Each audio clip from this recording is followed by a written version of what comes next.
Planning a trip to the United States? Or perhaps you have family members hoping to travel, study, or reunite with loved ones there. If so, recent developments in U.S. immigration policy may directly affect those plans.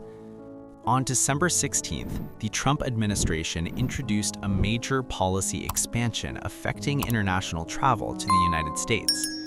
The existing travel restriction framework was broadened from 19 countries to a total of 39. This change impacts millions of people across multiple regions and represents one of the largest expansions of U.S. entry restrictions in recent history.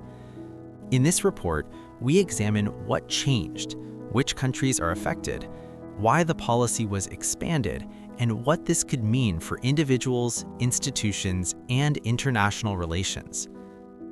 Understanding U.S. travel restrictions. To understand the current situation, it helps to look back. During Donald Trump's first term in office, the United States introduced travel restrictions on several countries.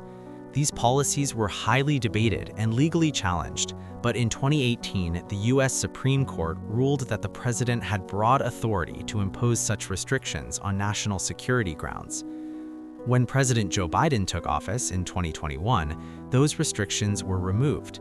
However, after Donald Trump returned to office in January 2025, the policy direction shifted again. By June 2025, new restrictions were introduced. Initially, 12 countries were placed under full travel bans, while 7 others faced partial limitations. In December, the administration expanded the policy significantly. What changed in December? The December announcement added several new layers to the policy. 5 countries were placed under full travel restrictions: Burkina Faso, Mali, and Niger in West Africa, South Sudan in East Africa, and Syria in the Middle East. In addition, individuals traveling with Palestinian Authority-issued travel documents were included under the restrictions. 2 countries that previously faced partial limitations, Laos and Sierra Leone, were moved into the full restriction category.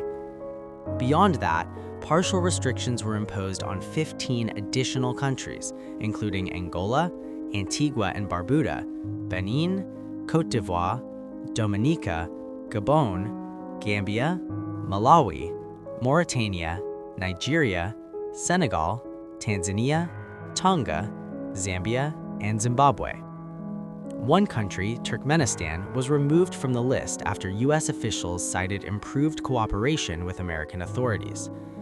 With these changes, a total of 39 countries are now subject to some level of U.S. travel restriction. Why the administration says this is happening? According to the White House, the expanded restrictions are based on national security assessments. Officials argue that several of the affected countries lack reliable systems for identity verification and background screening. Concerns were also raised about document fraud, including passports and civil records that are difficult to authenticate.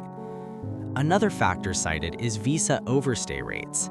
U.S. officials say individuals from some countries remain in the United States beyond their authorized period at higher than average rates.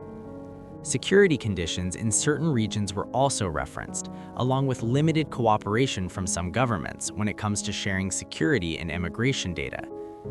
In addition, U.S. officials expressed concern about citizenship by investment programs in some countries, which they say can complicate identity verification.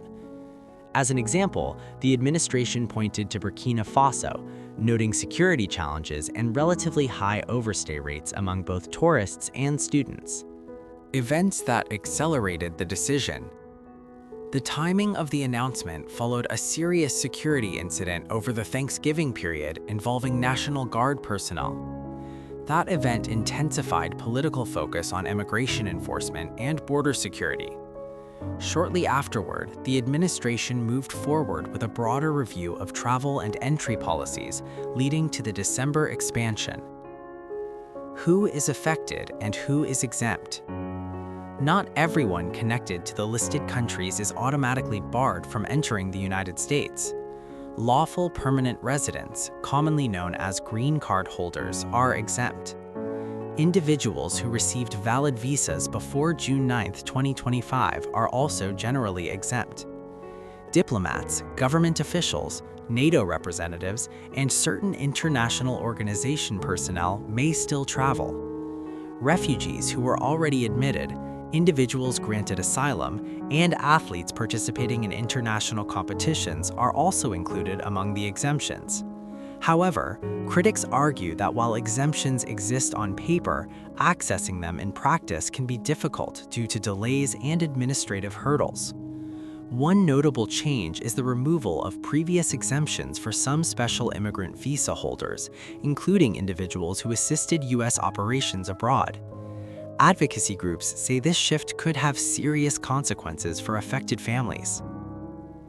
Domestic and international reactions. Reactions to the expanded restrictions have been strong. Several governments whose countries were added to the list said they are seeking clarification from U.S. officials. Representatives from Caribbean and African nations described the situation as serious and economically concerning. Civil rights and immigration organizations criticized the policy, arguing that it unfairly targets specific regions and does not effectively address long-term security challenges. Members of Congress also expressed concern, warning that the expansion could harm families, students, and international partnerships. Advocacy groups representing former U.S. allies abroad voiced alarm over the removal of certain protections and called for reconsideration. Economic consequences. The policy also carries economic implications.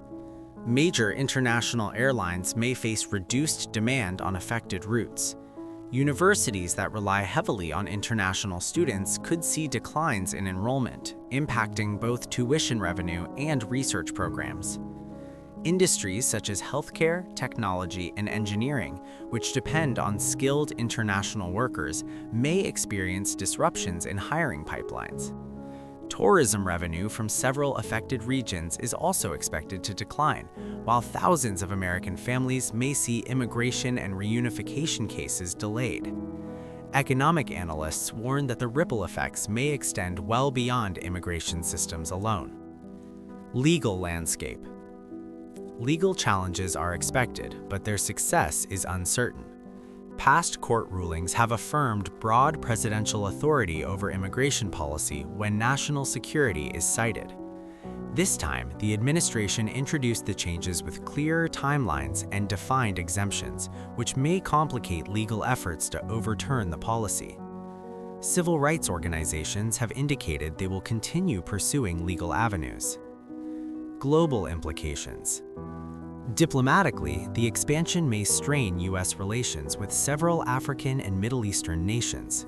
The inclusion of Syria and Palestinian Authority travel documents adds complexity to already sensitive regional dynamics. On a global level, analysts note that the policy signals a reduced U.S. role in refugee resettlement, shifting more responsibility to other countries. Could the list grow further? Officials have not ruled out additional expansions.